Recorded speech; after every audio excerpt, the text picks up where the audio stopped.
Hello, everyone, and welcome to Unified Purpose, the podcast where we share inspiring tales of compassion, resilience, and community spirit.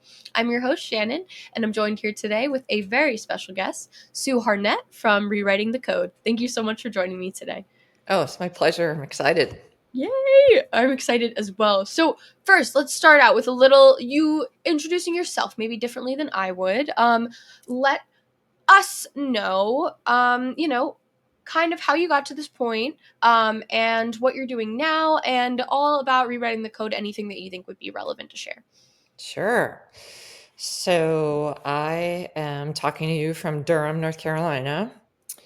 I went to Duke University, which is where sort of the history of rewriting the code is based. I had worked on a small team that served as consultants in the computer science department. Gosh, this point probably 8+ years ago.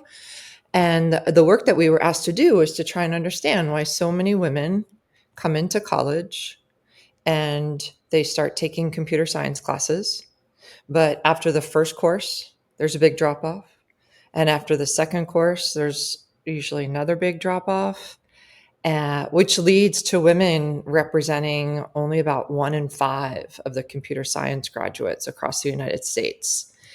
And I didn't realize that that was the case. And I just got very passionate about wanting to address this issue, not just at my alma mater, but across the US. And actually, now it's really across the globe. I am very excited about this idea because it's something that um, I've actually weirdly covered a lot in during college. I went to Temple, which is a more, I would say, liberal school, and which these things are like openly discussed, which is really nice. But yeah, this is my sister went to school for architecture, and which like sometimes is considered STEM, sometimes is not. But this was something that was really present in a lot of her classes, which were like engineering geared, is that she was like one of the only women in the classroom. And I always saw this as a problem because know that I know so many smart women that are capable of this, and I know they're not leaving because they're not capable. Absolutely. And it's really nice to see some awareness on this. So can you kind of talk about maybe the themes of what you noticed were the reasons why you saw that drop off? Yeah, absolutely. Um, I had the luxury of speaking with a lot of students back when I was doing that project, and since then, hundreds, if not thousands, of students. And there's some very common themes. I think at the end of the day, the through line is the issue of belonging. And to your point, you know, you you get into a conversation oftentimes with a young woman in college, and it's the issue of I feel like I'm one of the only, or that professor at the front of the classroom is generally a man, and they gravitate maybe toward more of the male students, or I feel like I'm a well-rounded person. I love my courses in computer science, but I also like to do other things. And some of the guys being sort of 24/7 techie, if they come home from class, they're working on projects, maybe doing some consulting work on the side, and then, polishing off their night with gaming. Um, so I think, like many industries, women are just not historically have not been very well represented, and that's what we're hoping to change.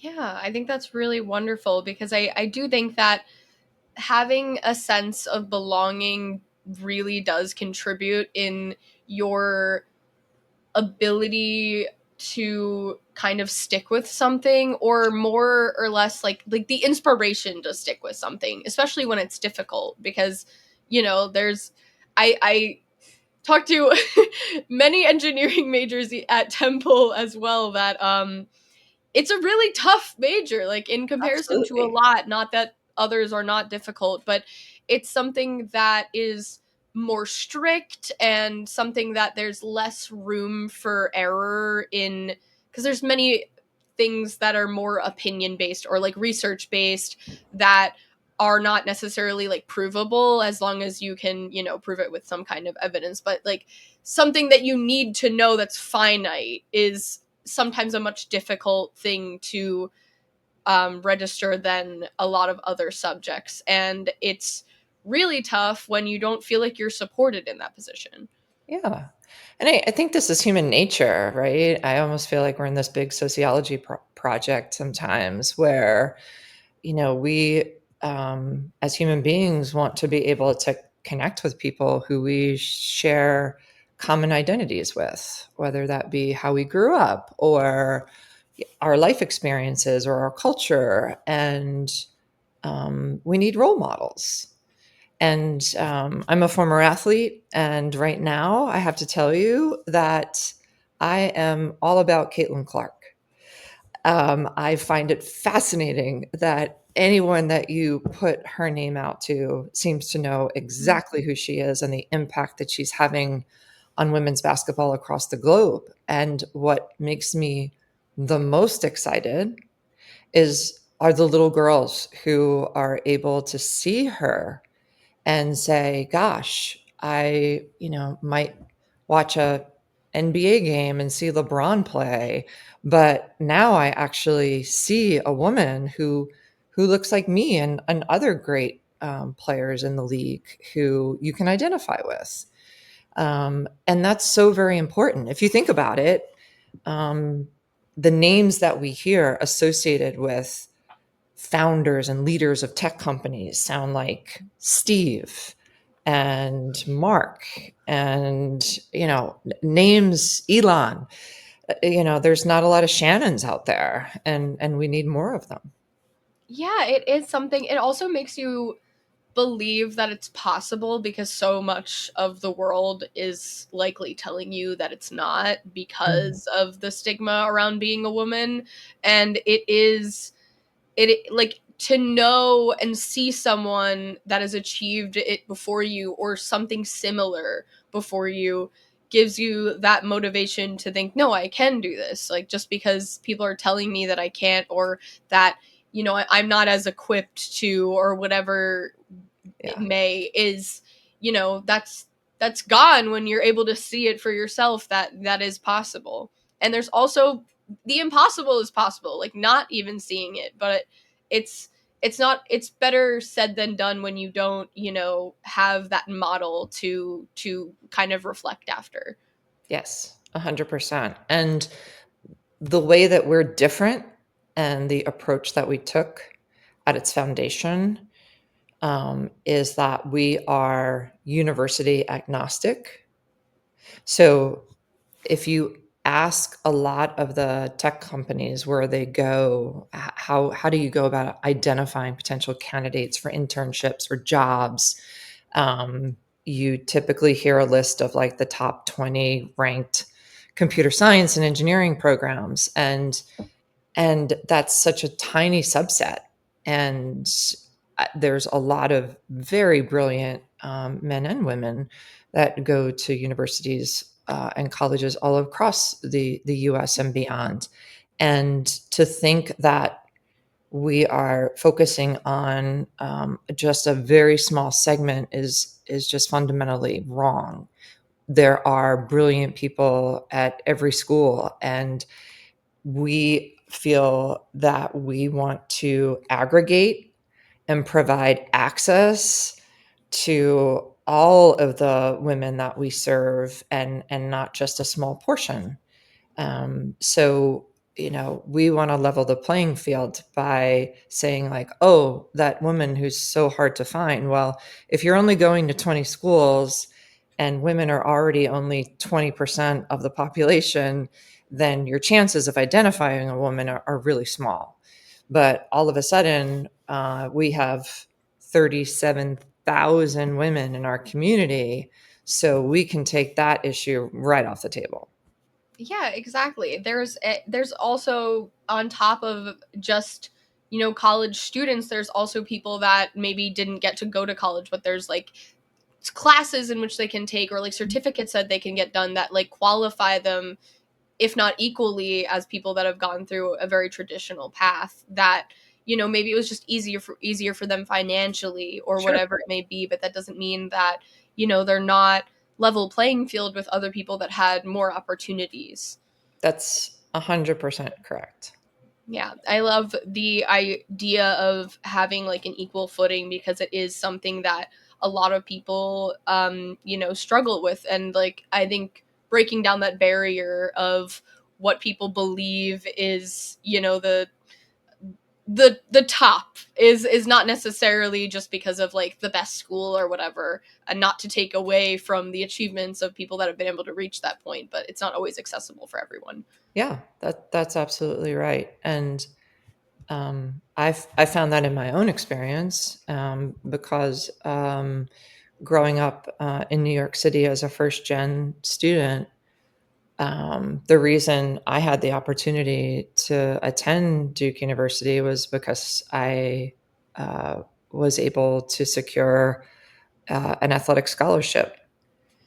But then when I got to school, I was so intimidated by my peers, particularly in the classroom. And I really did feel like I didn't belong there, that I was a student athlete and I was not of that caliber. And it was really the built-in family of my teammates who older and wiser, those juniors and seniors, who said, "Oh my gosh, we all felt this way, but you absolutely are bringing an amazing, rich set of experiences and flavor to this community that really needs you to be here, and you belong here." And that was really transformative for me. And that gets to the piece of community, right? Like, so this is not golf or tennis. It's not like a single person sport. It's a team sport. And the more support and infrastructure and people that you can find that are passionate about what you're passionate about and are in sort of that same stage of their journey, that's where the magic happens, because we put so much into our near peers, which is what we like to talk about. Like, so oftentimes, like in mentorship, I'll have companies say, "Oh, maybe I can get someone from the C-suite to talk to the women," and it goes back to something you said earlier, Shannon, about inspiration. We can get incredible inspiration from people who have had this amazing journey and we aspire to be. But I think from a practical perspective, you want to talk to someone who's, maybe in your age group, who's just ahead of you, and you Mm-hmm. want to hear their experience that becomes very relevant to you. And all of a sudden, it becomes, instead of it being insurmountable, Mm-hmm. you actually can talk to someone about, how did you practically do it? What courses did you take? What do I not know that maybe you've already experienced that I have to get smarter about? No, that's a really good point too, because I think that it's sometimes, even if you have this inspiration of something that appears unattainable, like someone much like further in their career than you, and like maybe much older and wiser, there's still so much to learn from them. But there's also that, it's very daunting to just see someone in that position, because it's also sometimes you can't relate to the time, like you think it was attainable when they were younger but maybe not now. And so to see someone closer to where you are and how they did it, it's like a stepping stone of, I can look Absolutely. at this person for the next step, and then I can look at this next person for that step, and that is much more it's easier for people to be inspired by something that they can relate to, rather than something that they may appear as impossible. Absolutely. Absolutely. Can you kind of talk about what kind of programs and different functions that you provide to foster that sense of community that you just talked about? Yeah, absolutely. So we have a virtual component of what we do, and we have an in-person component of what we do. And the virtual really is equals access for us, where a woman from Ghana or Germany or Canada or wherever in the world she may sit can interact with her peers on a private Slack channel. We have one for our student population, and we also serve early career women. So, what we like to say is we have like a 10-year runway that we support. So, Mhm. from first year of university through about 6 years of professional experience. And we treat those two communities differently because there are different challenges that Mhm. you face when you're a student versus when you're in your early career. So that community and the fact that you could log on at any point in time during the day or night and typically find someone who you can connect with or ask a question of is incredibly powerful. And then, like, again, getting away from this school driven model and looking at regions. So, right now, during the summer, is one of my most favorite times of the year because we have literally thousands of our members are doing internships all over the world. So we have hundreds of women in New York and Seattle and San Francisco Bay and London. And where we have large concentrations of women, we do a lot of in person events. So I have to admit my bias on New York City. I just love it. I travel there often. And one of the first things we do, I'll just use New York as an example, is the very first event that we have in the summer in June is a welcome event. So, regardless of where you're doing your internship, you are invited to come together. And really, the goal of that night is to make like three friends. We want to have that community and that connection of women across experiences and often universities, and let them interact with each other and see where those commonalities are and their interests. And then they start to share their experiences at their respective companies where they're interning. And then one of the things that we do, which is just a phenomenal opportunity, and this is like similar to like maybe a high school athlete being recruited, is that you get to go to campus and visit the prospective schools that are recruiting you. In a similar nature, we encourage our company partners to invite these incredible women who are interning in their city to their office. So let's say that you're in New York City and you're interning at Goldman Sachs, but on a Wednesday night after work, you can go to Netflix, know that some of those women that you met in that welcome event will be there, and you can have dinner and you can interact with Netflix women engineers, and you can ask like, "My gosh, I just watched this movie and it was amazing and I loved it. And then I logged on the next night to watch another movie and like it was amazing. Like you had all these other movies that right? So that's technology. And the beauty of what we're in the exposure business. So we want to we take the stance that every company is a tech company. And you have to think about that, right? Like so it's really true, right? Yeah, Because whether everyone has to you're be working involved at here. a bank or Netflix or American Express or um, GlaxoSmithKline or so many companies across so many industries are embedded in technology. They need software engineers, they need AI, they need data analysts. And we're here to say, I think the nirvana would be to combine your passion around technology with whatever else as You're that in. human being that you're passionate about. So I don't have any tech background whatsoever. I'm like in that sociology, community building, belonging space. But if I were an engineer, I could see myself wanting to work like at the WNBA or at Peloton, right? Where it's a combination of sports and technology. I think that's really, really great. It's just to have that sense of community in all of these different areas and also expand it to their interests, because I think that a lot of people in getting involved in tech kind of feel boxed in, especially women in tech, because already there's this stigma around, being in that space of like, you kind of have to accept what you get Mm, almost, because you feel like, okay, well, I'm not going to get another opportunity like this or whatever it may be. But no, that like also fosters that um like misconception that you can't kind of do what you love in any kind of area that would make you happy, because tech in an area that isn't something that's your speed or like your likeness is not, maybe not going to make you happy, but you do like what you do. It's just not, something you can relate to. Whereas if you were in a different space, and having these community events is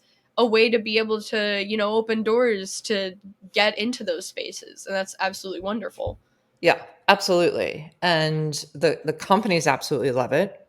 And then they follow up and like, hey, we're releasing our internships in 2 weeks, and you can start to apply.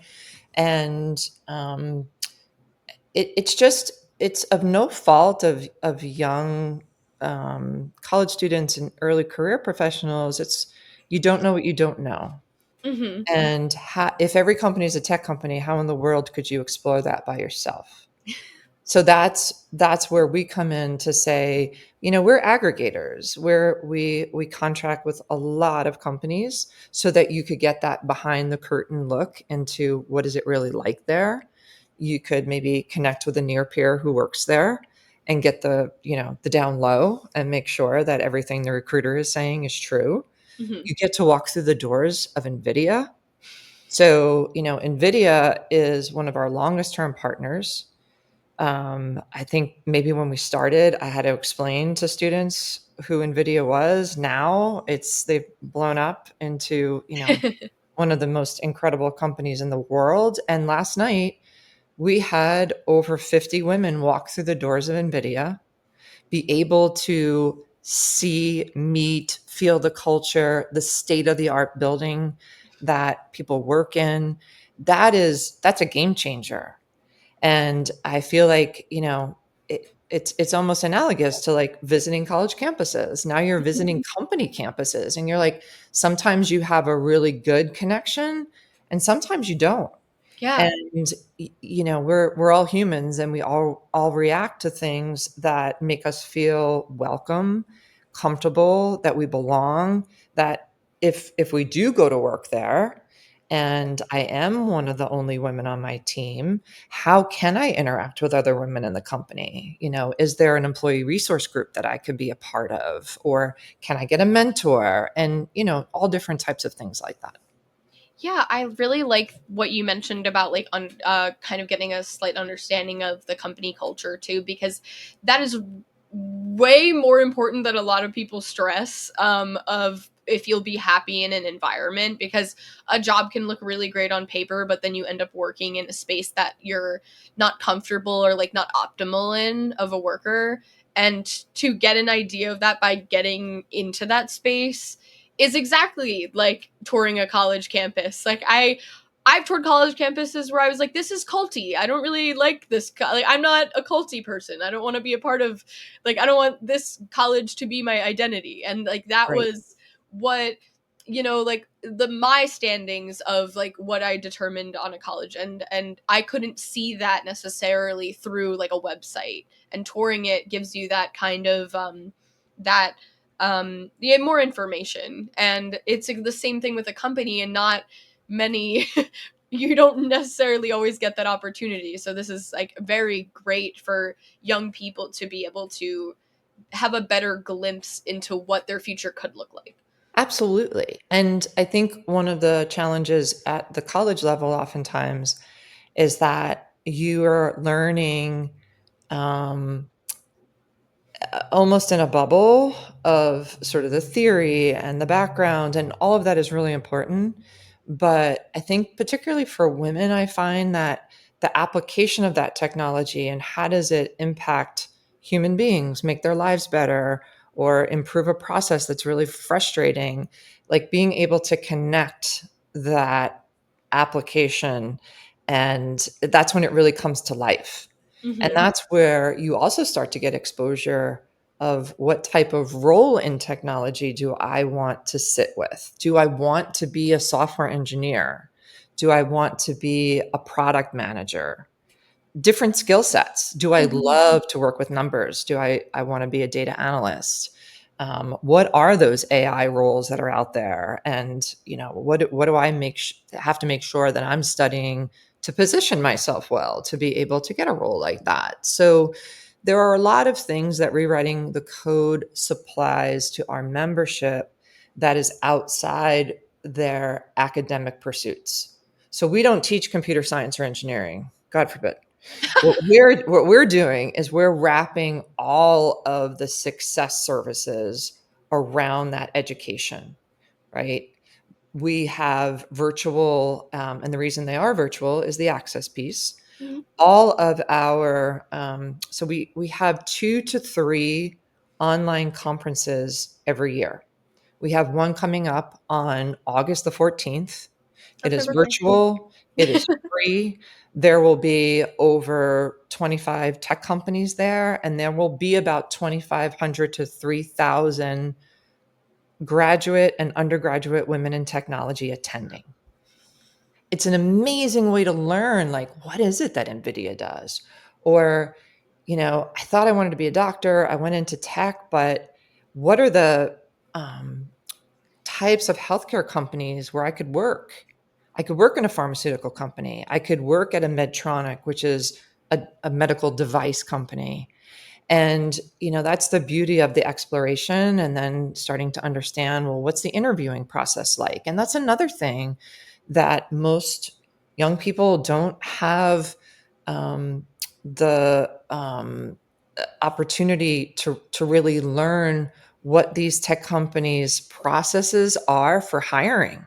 Hmm. So that usually consists of oftentimes a technical assessment before you even talk to a human. So if you don't score at a certain level, then you might not to get to talk to a recruiter. Now that's not Hmm. every company, but at some point in the process there will be a technical interview. And for a lot of the women in the community, 20 years old, you're on Zoom all of a sudden and you're having to whiteboard in front of 3 engineers. Hmm. That's It's kind of terrifying. intimidating, right? So, what do? We provide tools and experiences where we can have a lot of our mentors do mock interviews, do Hmm. some of that whiteboarding, do behavioral interviews, and just get you comfortable and provide you the rules of the game so that you can be successful. Yeah, it's really lovely to get that kind of experience, especially you kind of touched on a little bit earlier of the idea that you're going through school and you're learning a very specific skill set, but you're not necessarily experiencing something.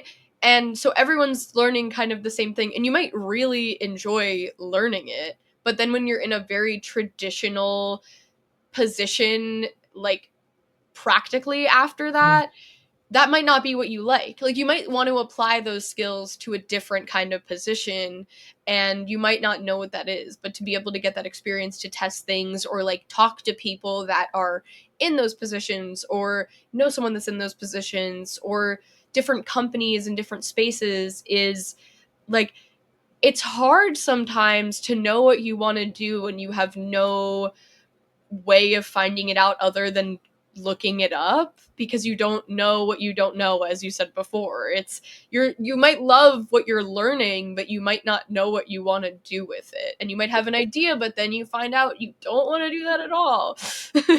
Great, 100%. And I had a student very early on explain to me that she had 2 roommates.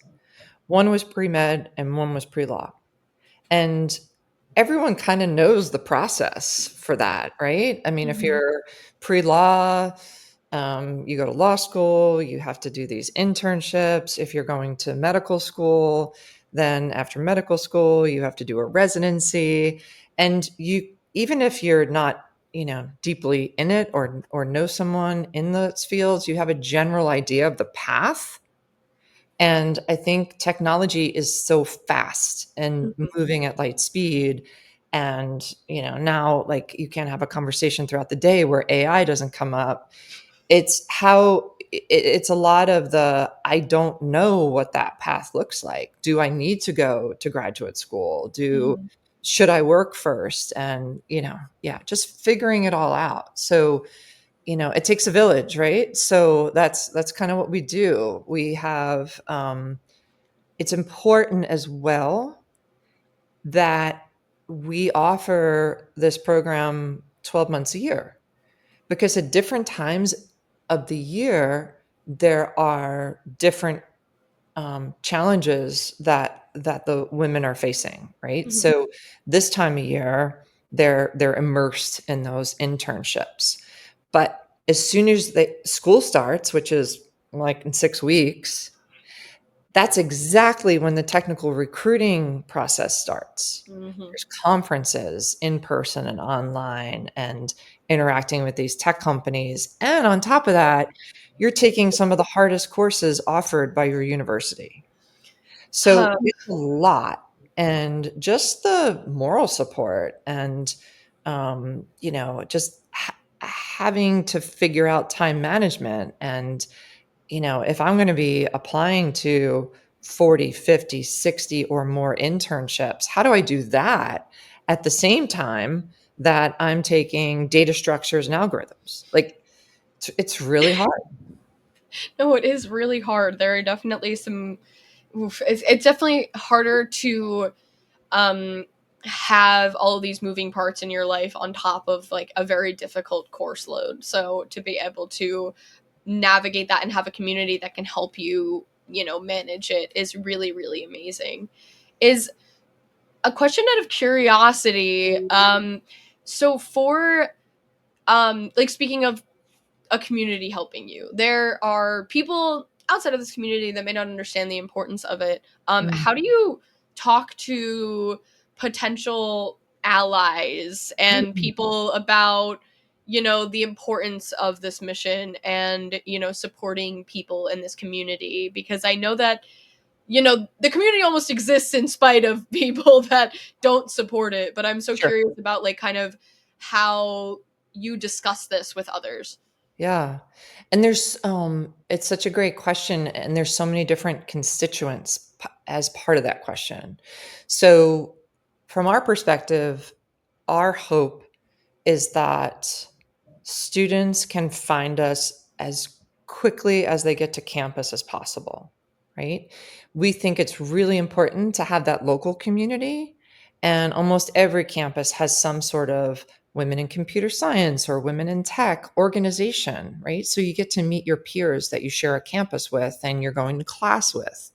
But then on top of that, you can be part of a global community where you can get outside the bubble of your school. You can meet other women who your exact same age, who are going through the exact same thing that you're going through.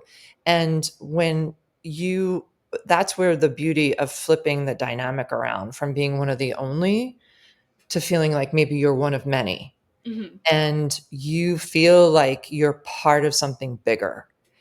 And I think the combination of both of those is really important. And we rely on a lot of our members that are already on these campuses all over the world to embrace those first and second year students and encourage them to be part of both of those communities.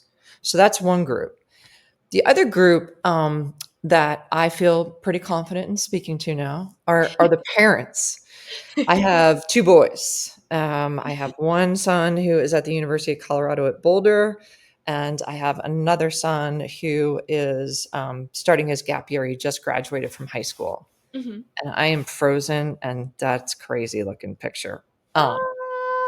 Oh, Don't even worry. We have the audio. okay. All right. I That's can hear great. you perfectly. Unfrozen. Excellent. Um, and I think parents oftentimes are so well intentioned, but they often don't appreciate the challenges that their kids go through. And I think when you're in high school, oftentimes it is an individual sport. You know, you are trying to get to the top of your class. You're trying to apply to the best schools that you possibly can. And when you get to college, it really does become a sense of community. Of if you're going to be successful, it's not it's not a bad thing. It's a great thing to be part of a larger community that can be very supportive of each other. And oftentimes, too, we parents, I think of the biggest and the best and the most well established companies that I know about.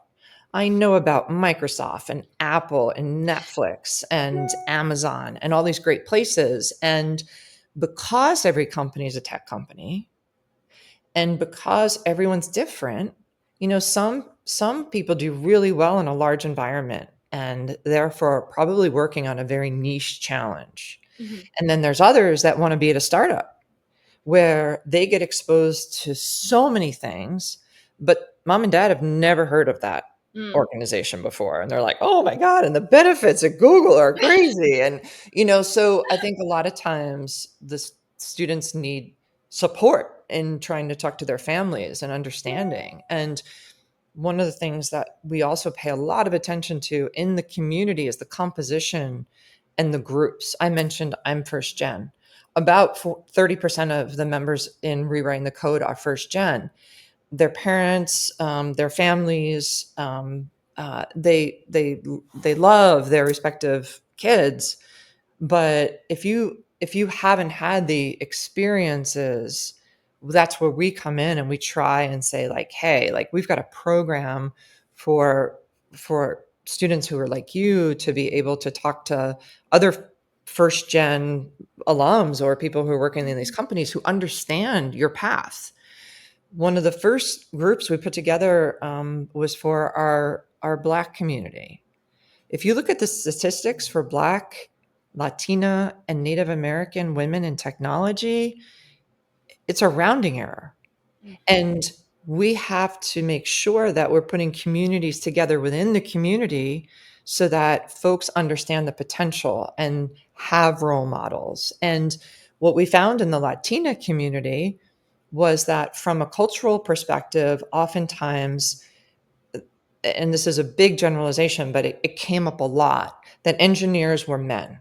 Mm. You know, I have male cousins who might be studying engineering, but women don't study those areas, right? So educating parents, family members around the opportunities that their daughters may have in technology and the impact that they could make in the world is something that's really, really important.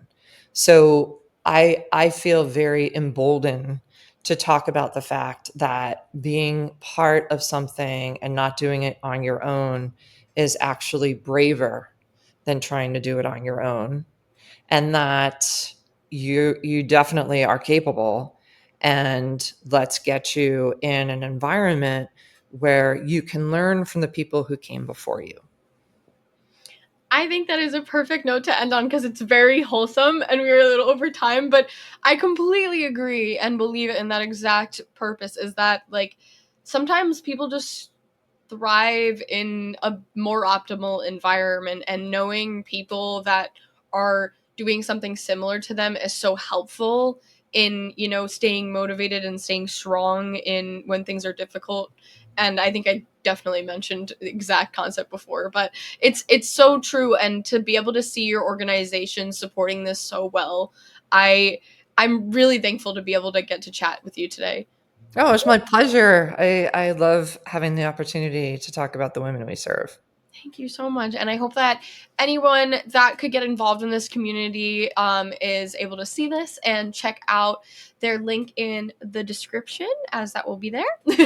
And thank you guys so, so much for listening. I really appreciate it. Thank you for the opportunity. Thank you.